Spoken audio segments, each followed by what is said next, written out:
a group of us began to get together and started thinking and dreaming and praying about what might a new work look like and where might that take place. We wanted to be a place that would feel very welcoming to folks that didn't have a church home, maybe never had even been to church, or they'd had a bad experience and just sort of dropped out of the game. There was this buzz going around the neighborhood, and next thing we know, we're over at the very first service at the Marietta Conference Center. And we had planned on one service, and boom, 800 people showed up, and we said, whoa, what do we do now?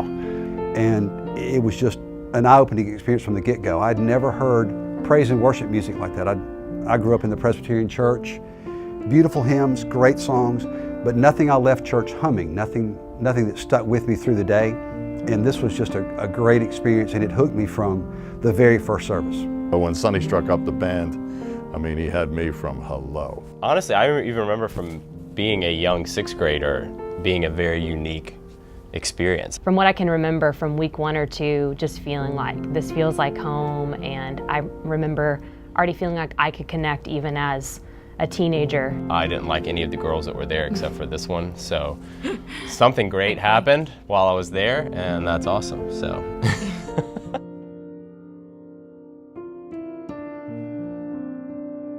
Kind of our slogan, we laughed, was, if you can find us, you can worship with us. Yeah, as we bounced around. So many different places that we And we'd have to meet. call people. Yeah. We had a phone tree to call people. There was no social media like we had. Felt like it was always through the Holy Spirit leading us, because we didn't know where we were going to meet. We didn't know who was going to be leading us. 15 months without a lead pastor was a difficult period of time, but it was one of our best times.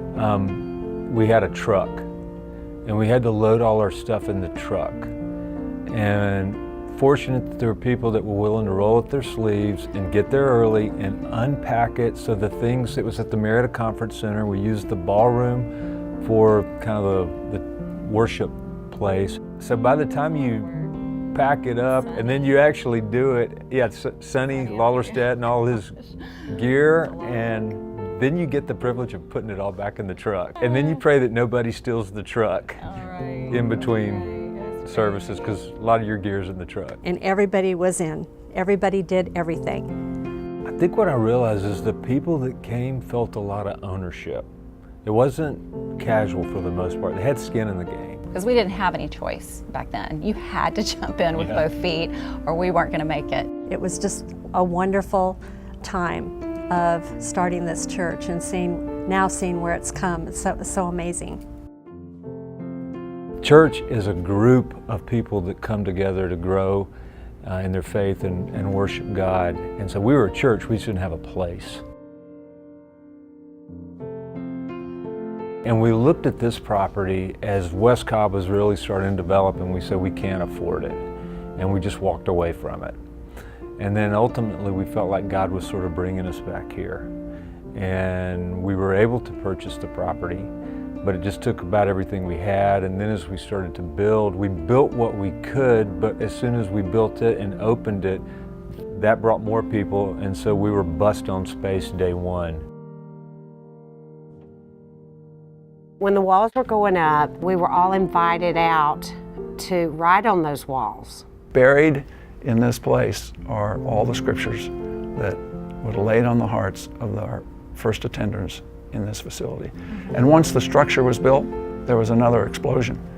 And it was very quickly obvious that we're going to need more space.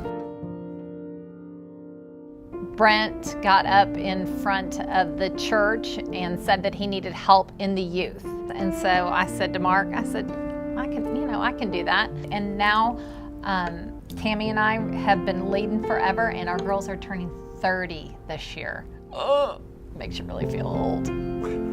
We went from being like 20 to 30 to there were almost 200 kids. And then I was going into my senior year in high school, and it went from 200 kids to, by the end of my senior year, there were 700 students meeting in the auditorium. It was just, Jesus was on full display for so many kids, and I think he was just drawing them in and saying, I'm here, I want to meet with you, I want to change your life. And I think all of us walked away going, man, this is so unbelievable that we get to be a part of it. Seeing where we are now and that this is what we're doing day in and day out and part of our living and part of our ministry, it's all, goes all the way back to when we were just 14, 15. We felt like God had confirmed us for a while that He wanted us to step out and start and plant a church called City Church Marietta. We got to see how God had prepared us for the role we're in now through 17 years at North Metro. From people believing in us, now I'm leading worship there, but there's no way I could have done that without Clark Beasley and Selena Beasley and Matt Solik and people helping me and coaching me in worship. Yeah, it's funny how on the short term you don't know what's going to happen, but over the long term God does. So you just look at the impact it's had on Dorcas and I, and then even farther reaching with our sons, Miles and Eugene, reaching literally thousands of folks through their ministries here at North Metro and Sublime and Echo, but also in their present ministries as well. It's just unbelievable. This place is full of people that we do life with day in and day out. And we walk through birth of children, death of loved ones, sicknesses, moves, all kinds of crazy stuff, both good and bad. And it's all about the environment that we've experienced here at the church. As long as He calls us to be here, we will serve here, and this is our home. It's kind of nice today. You come to North Metro, you don't have to worry about where are we going to meet, are we going to meet, do we have somebody that can teach or lead worship, do we have enough money to get through the month? Those are all the things you have to sort of sweat in the early days. You absolutely know you're completely dependent upon God. It's nice not to have to worry about those things, but at the same time you hope you don't lose that sense of dependency on God. And that's a theme we've seen time and time again here at North Metro, is just when people need Jesus and see their need for Him, He shows up and He meets them. And it's an amazing, amazing thing. And it was really an honor to be able to see that for so many years and to experience all that God had for this church and continues to have. And it's really exciting now to look back and see what He brought us through and how He truly brings beauty out of ashes. When we think we're at the end, when we think there is no hope in ourselves, He goes, now watch, now I'm ready to work. It's interesting, here we are 20 years later, and I show up and I feel like I don't hardly know anybody sometimes. And that's a little unsettling, but at the same time, that's what we always wanted.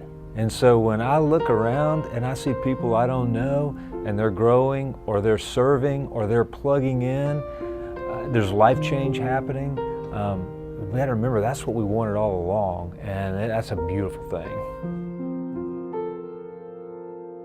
But you hope that there's another challenge out there for us that forces us to grow and forces us to stay dependent upon God, just to make sure we don't miss out on anything He's got in store for us as we look out into the future for the next season.